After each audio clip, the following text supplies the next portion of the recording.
अस्सलामुअलैकुम, मैं डॉक्टर रऊफ राना आपको खुशामदीद कहता हूं। आज की इस वीडियो में हम डिस्कस करेंगे टैक्सीडोल पी टैबलेट के बारे में और जानेंगे कि ये दवा क्यों इस्तेमाल की जाती है, किन मरीज़ों में इस्तेमाल की जाती है, कितने अरसे तक इस्तेमाल करनी चाहिए, इसके साइड इफ़ेक्ट क्या हैं, किन लोगों को इस्तेमाल नहीं करनी चाहिए और कितने अरसे तक इसका इस्तेमाल करना चाहिए, इसकी खुराक क्या है, कोई हम कंप्लीट डिटेल आज की इस वीडियो में डिस्कस करेंगे।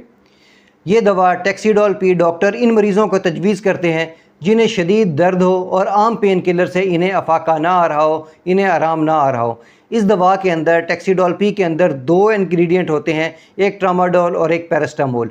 ये दोनों ही इंग्रेडिएंट पेन किलर इंग्रेडिएंट है, पेन किलर दवा है। इसमें जो है ट्रामाडोल वो दिमाग में जाकर दर्द के सिग्नल को रोक देता है, दर्द के एहसास को रोक देता है, मरीज़ को दर्द का एहसास नहीं होता। इसके अलावा ये दिमाग के कुछ केमिकल्स पर भी रिएक्ट करता है, उनको बढ़ा देता है, जिससे मरीज़ बेहतर महसूस करता है, सुकून महसूस करता है। इसके अलावा जो दूसरा इंग्रेडिएंट है पैरास्टामोल, आप जानते हैं कि ये वही है जो पैनाडोल के अंदर होता है और पैनाडोल भी दर्द कुश दवा है। ये भी दर्द से सुकून का फराहम करती है और जब ये दोनों दवाएं मिलकर एक गोली के अंदर बैक वक्त काम करती हैं तो दर्द को बेहतर तरीके से कंट्रोल करती है। ये इन मरीज़ों को तजवीज़ की जाती है जिन्हें आर्थराइटिस हो, जोड़ों का दर्द हो, कमर का शदीद तरीन दर्द हो, दांत का किसी किस्म का दर्द हो, दांत की सर्जरी के बाद दर्द हो या अमूमी तौर पर आम तौर पर कोई सर्जरी हो उसके बाद का दर्द हो, हड्डी का कोई फ्रैक्चर हो। कैंसर के मरीज़ों में भी इस दवा का इस्तेमाल किया जाता है जिन्हें दर्द का एहसास हो रहा होता है। इसके अलावा खुदा न खास्ता अगर किसी का एक्सीडेंट हो चुका हो उनमें भी इस दवा का इस्तेमाल करवाया जाता है।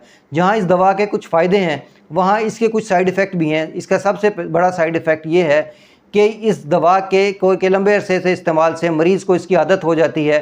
आप जानते हैं कि जैसे ऊपर की ये बीमारियां आर्थराइटिस, जोड़ों का दर्द, इनमें इस दवा को लंबे अरसे तक इस्तेमाल करवाया जाता है और लंबे अरसे तक इस्तेमाल करने की वजह से मरीज़ को इसकी आदत बन जाती है, गोया मरीज़ इसके बगैर नहीं रह सकता। ये तो इसकी सबसे बड़ा साइड इफ़ेक्ट है। इसके लिए ज़रूरी है कि हमेशा डॉक्टर की हिदायत पर ही अमल किया जाए। जितने दिन डॉक्टर ने दवा का इस्तेमाल करने को कहा है उतने दिन ही इस्तेमाल किया जाए। इसके अलावा इसके दीगर मुज़र असरात में चक्कर आना, उल्टी आ जाना, कब्ज़ हो जाना, ज़्यादा नींद का आ जाना, ग़ुनूदगी हो जाना, कन्फ्यूजन होना या एलर्जी की कोई कंडीशन भी हो सकती है।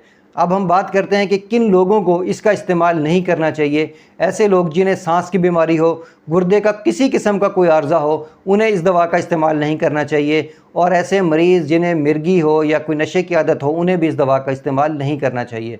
मुझे उम्मीद है कि मेरी ये मालूमात आपके लिए फ़ायदेमंद होगी। अल्लाह आपको और आपके तमाम अहले खाना को सेहत वाली ज़िंदगी अता करे। अल्लाह हाफ़िज़।